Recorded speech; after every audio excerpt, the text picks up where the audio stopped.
And a spooky Wednesday afternoon to you all on this happy Halloween Wednesday, October 31st. This is the fifth quarter podcast with yours truly, George Koff and Desmond McLaughlin. It is the only podcast that broadcasts 438 miles between each other. And so, once again, I am George Koff, and I welcome in my other analyst, Desmond McLaughlin. Good morning, Desmond. Good morning, George. Morning, afternoon, I guess. We're so used to saying good morning. So, no, that's right. That's right. You know, it's morning somewhere. It's morning somewhere. Exactly. It's like happy hour. It's always 5 o'clock somewhere. You know? So we're bringing you in a special edition of the fifth quarter. We decided to postpone our weekly podcast episode until today so we could break down the college football playoff rankings and get you some spooky segments that we have coming up. Yes, I know it's spooky season. But, well, I think, Desmond, like always, should we get into it? Well, George, can I just say there's nothing scarier right now than Alabama's offense? Let me just put that out there. Exactly. You know, and especially since it's Nick Saban's birthday, too, today. Oh, it is? I did not know that. It is. He is 67. Happy birthday, champ. So happy birthday, Coach Saban. But you ready to get into this? I am ready, George. Let's get it. Let's get it. So we're gonna get right into the A&M game, which was, let's just say it was very disappointing, just to say the least. And it was not fun. We didn't execute anything. When Braden Mann, your Heisman-worthy punter, is out here kicking only 40-yard punts, you know it's a bad day. You know that, the only bright spot, I will say, was Courtney Davis's touchdown to end the first half.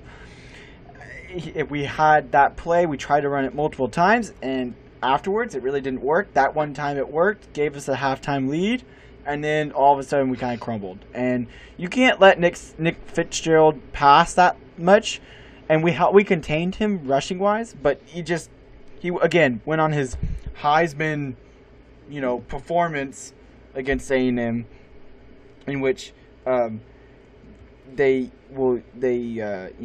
again, and the Aggie defense was just bad. We will look for a bounce-back week against Auburn, and hopefully that will be a win, but you never know. It's our last road game of the season. Anything can happen. Anything you wanted to add to the A&M game, Desmond? I just want to say that I'm very surprised A&M lost this game. I'm not going to lie. I didn't even watch the game. I didn't expect A&M to lose this game. Mississippi State, I believe they were tied for last in the SEC West. So A&M or Mississippi State? No, Mississippi State. Mississippi State was before this game. And I was really surprised when I looked down and I saw that they lost. But, definitely bounced back against Auburn, who's struggling this year. A&M's still in the top 25. They're one of the only surprising. Only one of the only 3 lost teams. Other one being Mississippi State, who are still ranked. Correct. So I'm pretty excited to see what they have to do against Auburn. I think, and just as I guess a little keynote here, every year that these two teams have played, A&M and Auburn, the road team has won. So 12, 14, 16, A&M won in Auburn. 13, 15, and 17, Auburn won here. So even Johnny couldn't help in that second year of the SEC. Johnny. This will be an interesting thing, and honestly, I think A&M can continue the trend. And I think next year will be the year that we break out of that. It will end, and we'll finally be able to get a win against Auburn at home. But that's next year. That's 2019 season. We're looking at 2018. I'm going 31-17. I'm giving Auburn a little bit more generous, but seeing the A&M offense last week, I'm not so convinced they could put up 31 points. I really think that's a stretch. I mean, the last few weeks we've only put up, I think, close to 15 average, because we put up 20. We put up 13 last week, and then we put up 26. I think it was 26 the week before. Yeah, 26 the week before. So that's an average of basically like 19 something. So that's 31 points is generous for the Aggie offense, but I think Mond will finally come back, do some damage, get something done. Speaking of damage and getting something done, Texas Tech, what happened? They were doing great in the first half. They were doing fine. Bowman was looking good, and they were holding the Cyclones. And then halftime hit, and everything just started to crumble. George, as you said the last couple weeks, I said Iowa State is not a team you sleep on. I was telling one of my professors, Robert Giovanetti, leader of the Double T Insider for Texas Tech year, he's in the sports department. I was telling him during class, I was looking at stats. I was like, Iowa State can really give us a chance. Like, they could really give us a good game. And they did. I mean, David Montgomery rushed for 125 yards. You know, the whole time they're like, oh, Heisman running back. I was like, why do they keep calling this kid like a Heisman running back? That's why. And, well, and Butler, too. Butler, I think is his name. For Iowa State, they have a receiver. Oh yeah, he had like 150. Yeah, I mean, when you have that going, and it's Ames, which we've literally in the last 4 years can see that anything can happen. Yeah, exactly. That I'm a little bit shocked that it was that it took Iowa State a little bit of some bounces and the right breaks to happen. But you do have to give credit where credit is due, and the Cyclones did everything right. Oh yeah, they got 3 interceptions from us. We got 0 turnovers from them. They didn't make a mistake. I did not like what I saw from Bowman. He struggled against the pass rushers. Anytime they rushed, he threw in a hurry. He was making bad passes towards the end. He went 57% passing completion, and this was a man who was supposed to be in the Heisman watch like 2-3 weeks ago before he got injured, and to that safety towards the end, just a rookie mistake. You can't do that. Close game. You gave them the ball back. They came back and scored. That's game right there. Right. They gave up 17 points in the third quarter. Huge Big 12 loss. If they would have won this game, they would have been tied for first record-wise in the Big 12. Yeah, looking at what Texas did later that night. Texas lost. And I just want to say that Oklahoma State is one of the most inconsistent teams this year in the Big 12. Losing Texas Tech. You guys beat them. You guys beat them on the road, and we think, this is a huge upset. Then they kind of start to tank out. Iowa State beats them. They kind of start to level back out, and all of a sudden, Texas goes into Stillwater, and we're asking questions like, what happened to this Texas team? You know what that means, George? By the process, we are technically better than Texas right now. No, we have to wait to see on that one in a few weeks.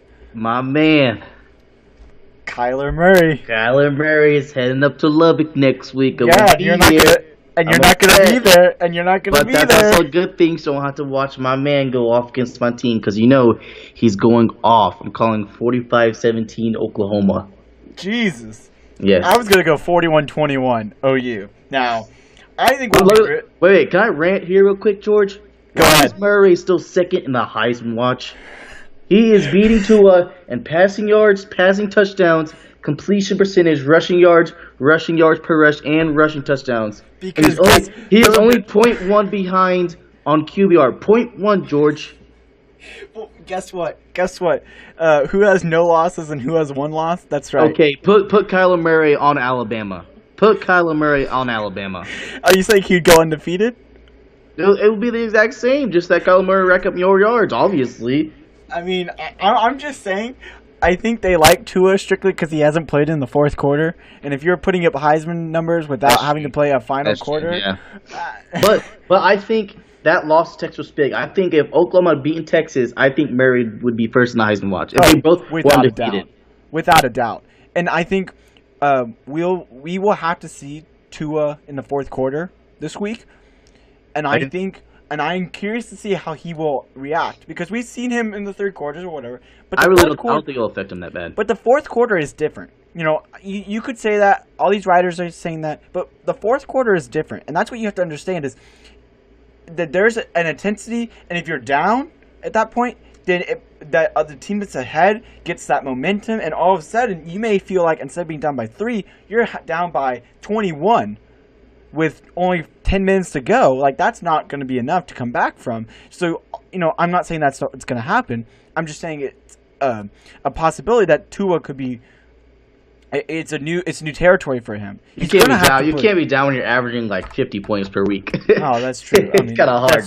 That's true. But all I'm saying is, your man Kyler might be able to get back into this Heisman race. Mm-hmm. Might be able to take number 1. If Tua all of a sudden struggles against a good LSU secondary. And, of course, the Heisman voters are going to take that into play. Yeah. We saw that with Johnny Manziel and with Jameis Winston every year, and even with Marcus Mariota to a certain degree. They'd have a game where they struggle, but the Heisman voters are like, okay, well, what did they do the rest of the season? They were dominant. And that's why I think Will Grier is still in the chance. That's who I said at the beginning of the year. And he's going to throw for 4 touchdowns against Texas on Saturday. And he's going to get back in the Heisman race. He's going to get back there. I'm telling you, if Tua struggles, it'll be Kyler, Will, and Kyler, Grier, and then Tua. And you really put Will over Tua? Yes. Interesting. Yes. Because Greer's already had that game where he struggled. Tua hasn't yet. Kyler sort of against Texas, but again, that this whole OU, Texas, and West Virginia Big 12 showdown is literally, it's just survival of the fittest, and we're gonna get to it later, but I think that's gonna be one of the things that's gonna hurt the Big 12. It's gonna be like TCU Baylor a few years ago when since they didn't have a Big 12 championship game. It hurt them, and neither one of them got into the playoff. And so we'll argue that in just a few moments here. But what did you say that you had the prediction tomorrow night or Saturday night? Oh, I think it was like 45-10. Okay. And then for the A&M game, did you say something? I think I said 24-17. Okay, so close. Yeah. Yeah. So speaking of scores and speaking of some predictions, before we get to that, we're gonna get to the college football playoff rankings. The thing that we waited for, and we made our our broadcast a day later, was to finally see those rankings come out. And boy, when I saw the first 5, I thought, who was the ACC voter that finally said we need to get some ACC teams in here? Because UVA, BC, and NC State were in the first thing that ESPN showed, and I thought, what the heck? What is going on here? And then I saw Iowa State at 24. I was very impressed. I was like, Big 12 finally getting some respect. Iowa State specifically, I think that was their first time being ranked in 10 years or something. Do you know, Desmond? I have no idea. I mean, I would assume. I mean, they've only been good at basketball, so I mean, not throwing shade at you Cyclones fans. I'm just trying to move the conversation. A&M at 20, really, I was expecting something at like 21, 22. When I saw them at 20, I thought that's pretty generous. I'm honestly kind of surprised they're still ranked. I mean, there are 3 losses. 2-point loss to Clemson, which people are considering a win. A 23-point loss to Bama on the road. And a 15-point loss to Mississippi State on the road. Which I think Mississippi State deserved to be initially ranked anyway, as well. They beat A&M, and yes, they had some bad losses, but when you're still competing in the SEC and you're still grinding out some wins, however you have to do it, and whoever you beat, you're still getting. No. I was looking at something else that I will address later. You're still getting a pretty. You should still be ranked. But you know what? One thing I want to say is, Desmond, I know we're not quite to college basketball yet. Hey, it's close, baby. It's close. Hey, Texas Tech has one of the first games, the second, I think. But I just want to mention that we are watching some basketball here. Syracuse, Virginia, Iowa State. What? Is Zion on the field out there? He's a monster. I mean, Syracuse, Virginia, Iowa State, West Virginia, Kentucky, Texas. I mean, all these teams that are historically pretty good at football, Florida even, are historically good at basketball, and they're in the top 25 in football. Hey, times are changing, George. Times are changing. You remember a couple years ago, Duke used to have a pretty good football team? Remember that? You mean a few weeks ago? Nah, that too. But even a couple years ago, they were better. They were better a couple years ago. They were. No, they were. Yeah. They were. I'll give you that. They were. But one of the things I did not like about the top 25 was, one, it took them a long time to, there was I'm so glad they actually pushed the rankings to the beginning of the show so you can watch it, and if you really want the discussion, you can watch later. But one thing I really didn't like was there was that many group of 5 guys. Fresno State and UCF were the only two Group of 5 representatives we got yesterday. And in the AP poll, we had Houston, UCF, Utah State, and Fresno State. Which is, I'm surprised. UAB wasn't thrown in there. North Texas wasn't thrown in there. Louisiana Tech was not thrown in there. No Conference USA guys. Only Mountain West and the American. So, obviously this committee is not necessarily seeing that strength of schedule. And yes, to a certain degree, but UAB has got one loss. And that's one loss is to one of the top 25 ranked teams. I mean, you got to cut them some slack at some point. Yeah. Your thoughts on that? I don't know, George. There are a lot of teams that got beat in the top 25 this week. I think almost every single team ranks from 19 to 25 lost this week. And then in AP or in the college football playoff? AP rankings. AP. Okay. And then to top it off, I'm looking at my phone. I'm like, what? Oklahoma State? This was the Texas is back. Quotation marks. It was back. No, quotation marks. I'll get to that later, but that was what I was saying. I was going to say is that was, they were claiming that Texas is back, but they are. You beat my man Kyler and then lose to Oklahoma State.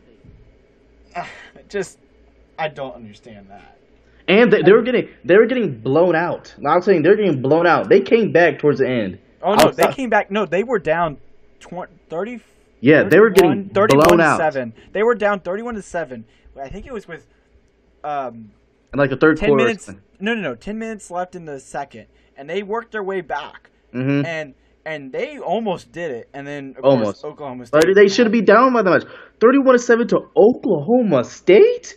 Well, and you know what's funny is Kirk Herbstreit mentioned this in the broadcast last week. Was all these Oklahoma fans are sitting here on their couches celebrating for their rival to be winning, but because Texas is losing, that now they have a chance in the Big 12 to not just get. Yes, the Big 12 has a championship game now, but not just get the number 2 seed, to have the first seed and to look really good going into that championship game. Because does Texas still play West Virginia? They play this week. Yes, so that's possibly another loss for Texas. Even though we'll get into that later. We'll get into that later. Don't worry about that. I'm telling you, if West Virginia beats Texas, Oklahoma beats West Virginia, we have a 3-way tie at the top. That'll be interesting. And if OU loses to Texas Tech tonight or on Saturday, which that's what it is. If OU loses to Texas Tech, Texas loses to West Virginia, and OU beats West Virginia, then we get a 3-way tie. Which would be very interesting because then you have to look at, well, who is the best team in the Big 12? And quite frankly, that'll be difficult because. And not to mention, I think it would be OU. Not to mention, Texas still has to play Iowa State. Yeah, but if that happened, I think it would be OU West Virginia because if OU lost to Texas and West Virginia, 2 good teams, and West Virginia lost to who you said, Texas and wait. No, wait. See, I'm that's so what I'm saying is there will be a so 2-way tie. Right now. No, what I'm saying is confused. We have to see if it plays out. But since one of Texas lost, it's the Oklahoma State, a team that's not even in contention for, like, I think that would not help them because they're not a good team. It's just like Texas's 2 losses right now are to Maryland, who is tanking in the Big Ten. Mm-hmm. Okay, I think they're just ahead of Rutgers. I mean, I think it's Rutgers, Indiana, and then Maryland. Then their second loss is to Oklahoma State, who is lower mediocre of the Big 12. Yeah. You can't have those 2 losses if you want to get into the playoff. I'm sorry. They're not making their playoff chances are at the door already. I mean, all you Longhorn fans are probably hoping for the best. No. But you cannot have those 2 losses. And you still have to play you still have to get through the you still have to play Iowa State. No, you still have to get through the Big 12 gauntlet. Yeah. So you right now they shouldn't even think about playoffs. They should be thinking about Big 12 right now. Yeah, they should be. I think it's what happened is they were looking too far ahead. They were caught sleeping, napping. What happened is they got too cocky. Oh, yes. Big time. So it is Halloween today, and it is a big, scary, spooky. but and there's always trick-or-treaters that come to your door. So we're going to do a little segment about the college football playoff rankings called Trick or Treat. So we have 3 little, I guess, not debates, but little segments, notes that we came up with after watching the college football playoff rankings. And Desmond and I are going to decide if it's a trick or a treat, in our opinion. Trick meaning that it was a surprise and maybe a little bit of something off that, whoa, this is something that may not necessarily be a good thing. Or a treat, meaning we weren't surprised. This is what we like this. We like where this is heading. We like, we were definitely looking forward to it, that type of thing. So our first one is Central Florida not being ranked in the initial college football playoff top 10. Trick or treat? And I think I said it's a treat. I said I definitely agree with that. Desmond, you're saying trick? Trick. Okay. George, right now, the AP 25, they have it ranked as 9th. I disagree. UCF, I feel like, the whole thing where they said they could beat Alabama, blah, blah. They couldn't beat Alabama. I don't care what they say. But they kind of got left out a little bit last year, with the whole... Yeah, it's whatever. Yeah, you know what the playoff committee has said they're only looking at their resume from this year. I know. They're looking at straight. If we're looking at straight the schedules, Clemson does not deserve to be in top 4. Oh, please. We're getting there. We will get there, Desmond. Hold your fire. Hold your fire. But I definitely think UCF, they're ranked below a 2-loss team. I'm confused in the first place why Florida is even higher than West Virginia. I'm just bad. Because Florida's 2 losses are to Georgia and to Kentucky. I don't even know. Kentucky and Georgia. Those are, in my opinion, if we're not looking at A&M's 2 losses to Bama and Clemson, those are the next 2. That's the next 2 best losses you can have. Is Georgia and Kentucky, because look at what Kentucky's doing right now. They're in the top 10. They're probably going to go beat Georgia, win the SEC East, and now you're looking at a chance to go and... What about Pitt State? I know one of the losses was Michigan State, but their other loss was only 1-point loss to Ohio State. And see, that's what I don't like, is Ohio State so low. Yeah. I think they should have been higher, but again, we're talking about Central Florida here, Desmond. You're going off top. I know, my fault. But I'm saying trick. Okay, I'm saying treat strictly because there's not a strong enough resume, not a strong enough ranked opponent. I'm not saying that you'd be higher, but at least top 10. I think we'll just leave it at that. Yeah. On my next one is Pac-12 missing the college football playoff top 4 due to the weak non-conference schedule that they've scheduled. Trick or treat? Treat. I say it's a trick. Ooh. Now, here's the deal. I'm sorry, Pac-12. I've been throwing y'all under the bus. I just want to mention that yes, the Pac-12 may be weak, but Washington State, if they win out and other stuff happens, which here's Desmond. Who Washington State against a team like LSU or Notre Dame, George? Okay, Desmond, hold on. We've seen crazier things happen in college football. Yes, we have. If Washington State wins out, they beat Washington. You look at their win over Oregon already. Yes, Oregon's not in the top 25 in either one. You look at Oregon's win. You look at who else they've beat. They've lost to USC is their only loss. Okay, if everything else everyone else has some losses here and there. Mm-hmm. You're looking at the only other team that you can put there would be a second Big 12 team. And quite frankly, a Big 12 team with 2 losses, possibly 3 after the championship game, I'm not going to put them there. I would put a Washington State team with 1 loss over a Big 12 team with 3 losses. I mean, that's just me, and I don't want to throw any conference under the bus like I've done the first few weeks. But looking right now, that's just what I see. I think the Pac-12 has a chance. Not likely, but there is still a chance. You have to at least say but you're saying the only Pac-12 team that has a chance is Washington State, correct? That's correct. Because, quite frankly, anyone else that comes out of the Pac-12, forget it. Even forget, like, the chance. Somebody's going to have to go to a New Year's Six Bowl from the Pac-12, but forget their chance at going to some, 2 teams going to a big bowl. That's just, yeah. The only team Washington State's beat is Utah. Okay, right now, but previously they beat Oregon, and they beat... okay, come on. I'm just saying, right now, they need some help, but there still is a chance. You have to at least say that. There still is a chance. There is. Yes, they still play Washington, but Washington's not even ranked anymore, so... Yeah, because they took an upset out to Cal. We'll not talk about that. Let's get to our final trick or treat statement, and then we can pick some games. All right. Clemson ACC. Clemson getting 4 other ACC teams ranked, of which I think I may be wrong on this, but I think they play 3 of them, or they've already played them. Helping their strength schedule. Trick or treat? I went with a trick, and I'll explain. But what do you got? George, I'm gonna switch it up, George. I want both. Oh. It's a trick. Now let me put it this way. I agree with this that it helps their strength schedule. The ACC teams should be ranked due that they only have 2 losses, which is like makes up majority of the top 25, like the lower half. So I see these teams being ranked.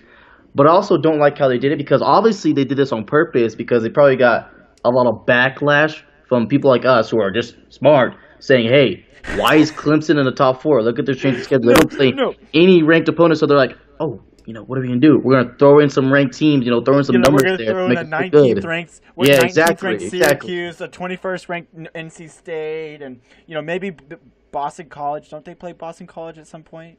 I don't know, George. I think so.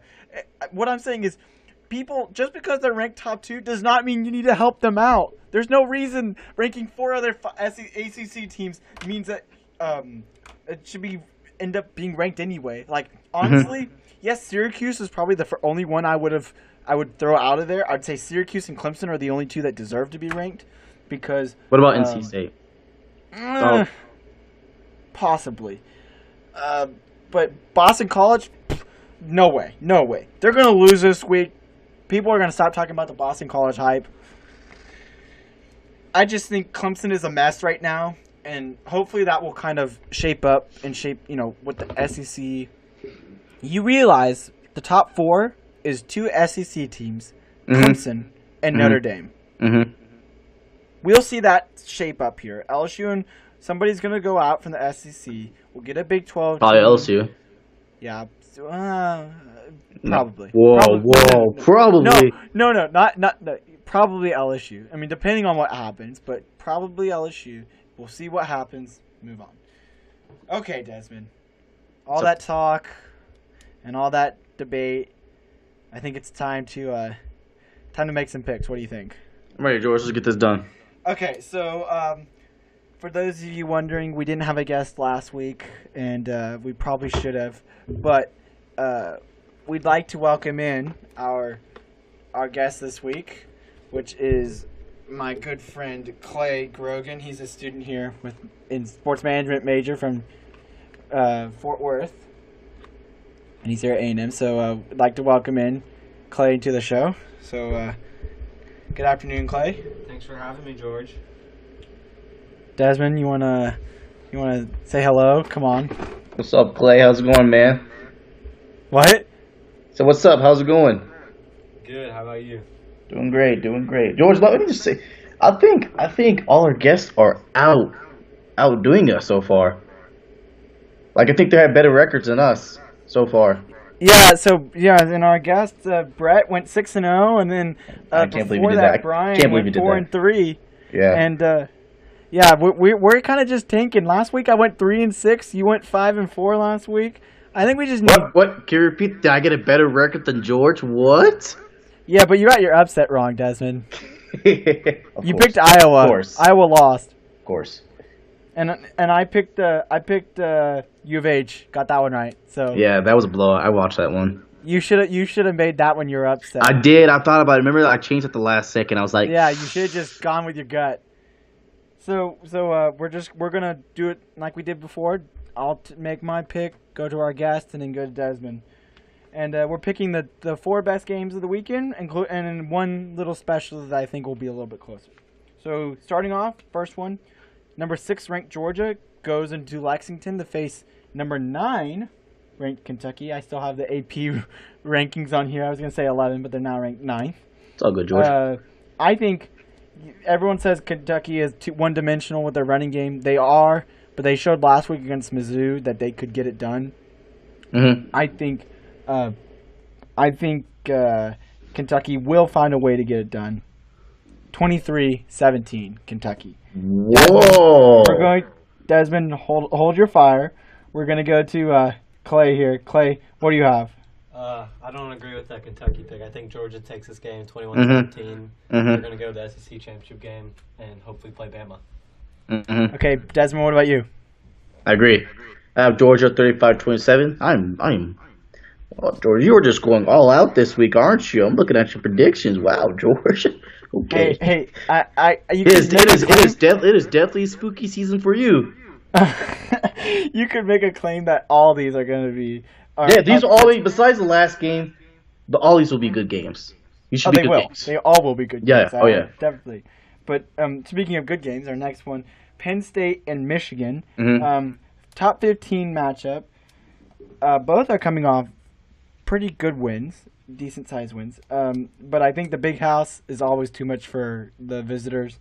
And sorry to all you guys, Penn State fans. I know we have some here in College Station, but Michigan's gonna roll 45-27. Michigan. Clay, what do you have? I agree with you there. Michigan takes this game pretty easily, 24-17. Wow, close there. Yeah, Desmond? I agree. I had it pretty close too, 27-17. You know, Penn State's one of those. They kept it close with Ohio State. I think they'll kind of keep it close to Michigan, but I just don't think they have the firepower to beat Michigan. I just think everyone that says that Penn State is for real is not quite yet. I feel like there's one of those teams you can't just like set aside. They can't finish. They can get it done in the first 3 quarters, but they can't finish. Yeah. Then the game of the week, baby. The biggest game of the week, probably the best game of the week. I don't want to throw that out there too early, but probably one of the better games of the week.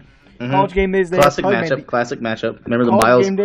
College Game Day has made the best decision this year to finally go to this game, because I think the last time they were at this game was 2016 or 2015, something like that. Back in the Les Miles, Nick Saban days, good days. Yeah, but I think the game of the century, we'll get another one. You remember that 9-6 game of the century a few years ago in Tuscaloosa, where LSU won 9-6, but then Bama repaid the favor in the national championship game. Of course. I think we'll get another game of the century, and no surprise here, LSU, Alabama, at home, 27-20.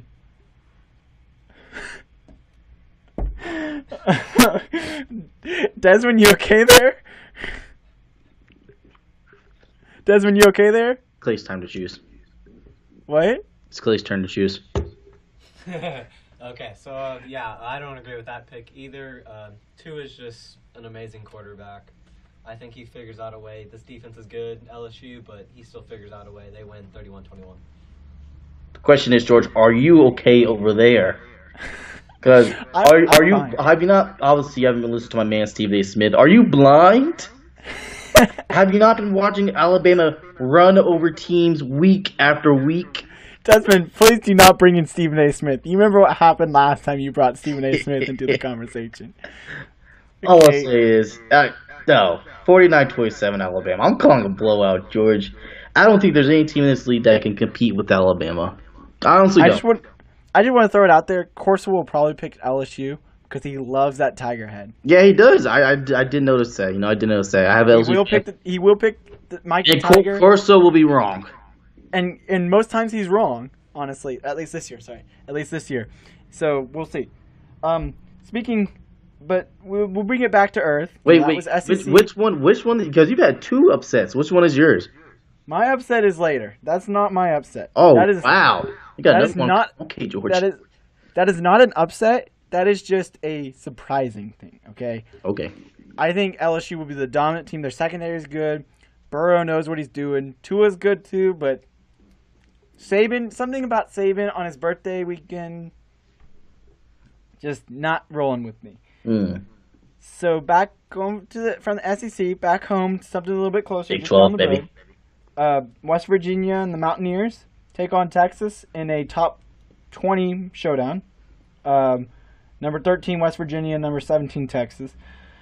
Texas trying to bounce back from that tough loss last week. West Virginia trying to continue their dominance. They destroyed Baylor last week. I don't think this will be close. I said close earlier. I don't think this will be close thinking about it now. I've got West Virginia 49-34. I thought it was going to be a shootout. Thinking about it later, 49-34, West Virginia. Clay, Okay. what do you got? I think the Big 12 is going to Big 12. They're going to keep beating up on each other. I don't think it's going to be tough to get a playoff team for them. If only their only shot really right now is OU after this. But Damn right, baby. OU, I baby. think Texas gets it 44-38. So he knows what he's talking about. He says OU's good, and he knows Texas is going to win. I can't believe I'm saying this because I'm a Red Raider, my family's are Aggies, and you're an Aggies, but, even though Texas is slow, they still have beat some pretty good teams. They still have looked good, and I see them beating West Virginia 35-34. West Virginia did struggle a little bit against Texas Tech. I got to see that game, I saw a little stuff I didn't like. Will Greer is great. He's good. Let me tell you this, all right? One of the best pocket passers I've seen in the college football. But I like Texas on this one for some reason. This is my upset watch, George. I know my record's terrible this year, but I'm really feeling this one. Okay, trying to get to 2-7 on the year. For those of you wondering, 2-7 on Desmond is 1-7, and his only correct pick was that Texas Tech at the time was an upset over Oklahoma State. Hey, Reckham Tech, baby. Nah, honestly, I would put you at a winless upset watch because that technically wasn't an upset at the time, but. Hey, don't do that to me, George. So I am 4-4 in my upset watch. Finally got back to 500 last week. Got the U of H one right. I feel like that was too easy of a pick. So I'm going a little bit harder this time. Actually picking a ranked team to lose. Is that Boston College? That would be correct. Virginia Tech welcomes the Eagles of Boston College into their home. I don't think Boston College should be ranked. I'll say that flat out. I don't think they should be ranked. The Hokies play really well at home. Their only loss this year at home is to... Actually, they've got some tough losses at home. But every time they play at home, they always are use the crowd. They'll bounce back. They lost to Georgia Tech last week. They'll bounce back.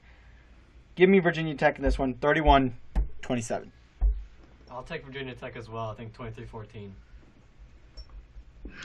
See, this is what he's talking about it over here. He knows what he's talking about. And if you go to Boston College, Desmond, if you go to Boston College, I just want you to know that you're trying to get Clemson into number 2 because you're rooting for all these ACC teams now. I wouldn't mind.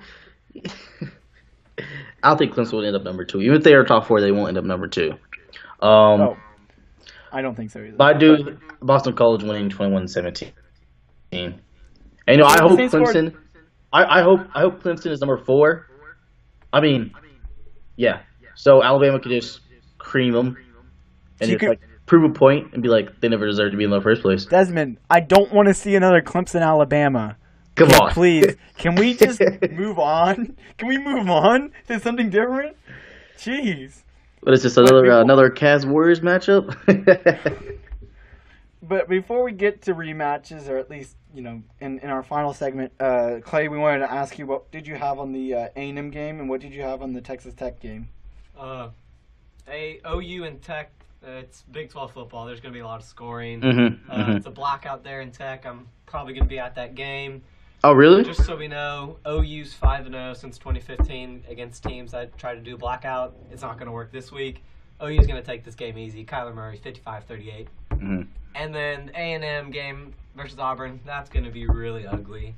I think special teams are going to be the difference. Braden Mann, Seth Small. A&M pulls out 23-20 down in Auburn. Talk about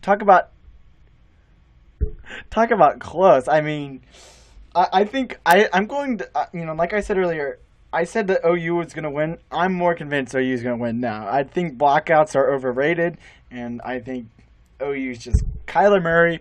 I'm going to watch the game only to see how many yards Kyler Murray gets in the first half. Oh, it's going to be a lot. It's going to be a lot. It's going to be a lot.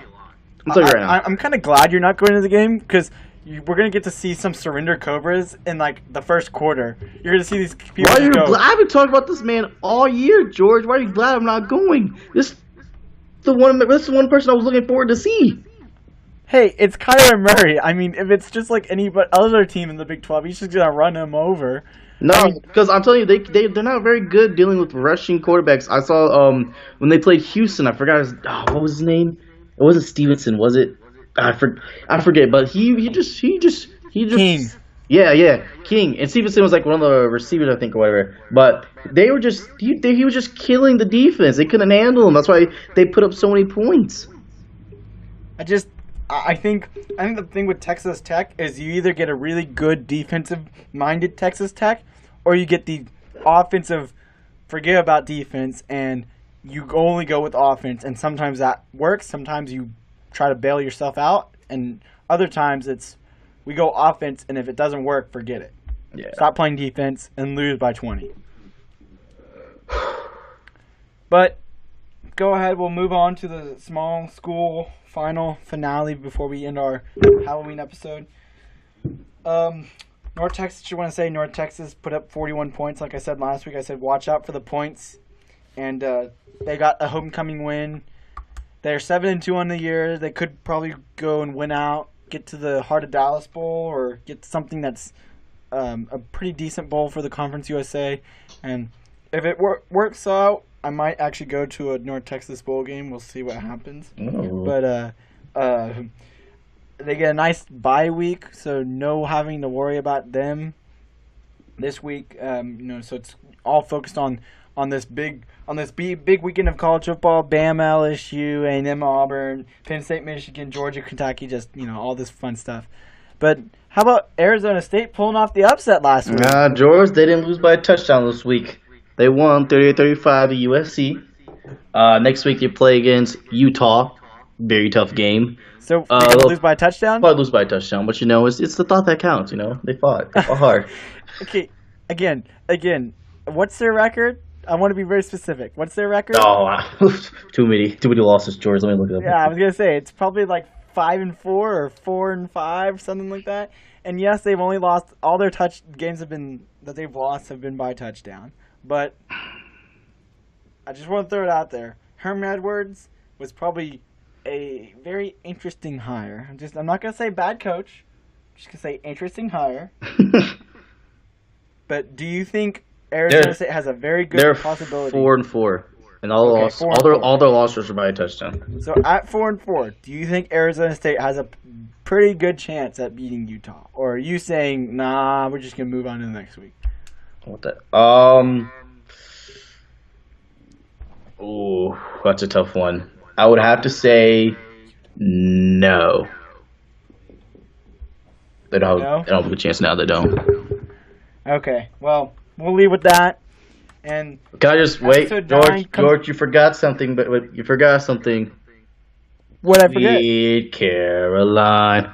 Ba ba ba. I called it 3 weeks ago, George. Boston Red Sox in 5 games against the Dodgers. Desmond, I called it too. I'm looking back at my notes. I said Red Sox will take. I said this. Red Sox will take it in 5, but if the Dodgers get one in Boston, they'll have a chance. Yeah, I didn't get that part right, but I got the game in 5. So we both got it right, George. Look at us over here. And then look what I said. I said get swept. Dodgers. If Dodgers get swept in Boston, 2-0 lead for the Sox. Boston will get the win in the series in LA. So just want to throw it out there. We're making some predictions. We're making some good. Maybe my upset watch, my record on football is so good, but baseball I got it down. Well, baseball's come to a close, but we do in the spring. We'll get it back. We'll get college baseball. Will be here. Can I just address one issue before we leave? Go ahead. You and I are both coming from H-Town, correct? Correct. What is going on with the Rockets? Should fans be? Because I was reading the Rockets post, and fans are worried right now. They are criticizing the Rockets right now. I am worried. Honestly, I'm scared because when you get into a rut like this, especially at the beginning of the year, it's hard to climb back out. Yes. But we've seen the Astros do it, but that's because there's 162 games in baseball. Right, correct. Do that. When you have 72 games in baseball, in basketball, 82, thank you. 82 games 82. in NBA. Clay corrected me here. What? Yeah, 82 games. You can't come back. It's hard when you get into like a 2-12, deficit to all of a sudden win 10 in a row and get back to even 500. Unless I think Chris Paul, Carmelo, and Beard, they just have to start playing like a unit instead of trying to play individually. And now they're trying to trade Eric Gordon for Jimmy Butler. Like Eric Gordon, I could see that. Yes, but he also is our sixth man. He's been there for us. He's part of the team. Now we're bringing in someone else who already has an attitude problem somewhere else. I'd rather Eric Gordon than asparagus, like I called him earlier. Remember I said asparagus and you laughed at me? Yeah. Okay, go look him up. Go look at a picture of Jimmy Butler. He looks like an asparagus type. So at least throughout the Bulls giving up 92 points in the first half. Let me just put that out there. That's just people have to look. The difference between the Warriors and the Rockets is the Warriors can play individually. Yes, they work as a team. They play as a team, but they are also very good individually. Look at Clay. Look at Curry the last few days. 80, I know, right? There's crazy. And the Rockets, they have to play as a team. You can't just rely on Harden. Yes, he's good. No, you can't rely on him. You have to play as a team. He's kind of inconsistent at times too, especially during late part of the games. Exactly. But I think that brings episode 9 to a close. Thank you guys for tuning in and give us your feedback. We'd love to hear from you. I think every time I check my inbox for our email, we always have 0 unread messages. So please give us an email. Please shoot us an email. We'd love to talk to you, get some feedback. Follow us on Twitter and Instagram. The Twitter and Instagram feeds it's at the Q5 podcast, and then that's our Gmail as well. So we'll bring you back with episode number 10 next week. Number 10, finally reaching double digits. Let's go, baby. So signing off for the Fifth Quarter podcast from my colleague in Lubbock, Desmond McLaughlin. Man, I almost butchered that. I'm George Klopp signing off. Goodbye. Adios.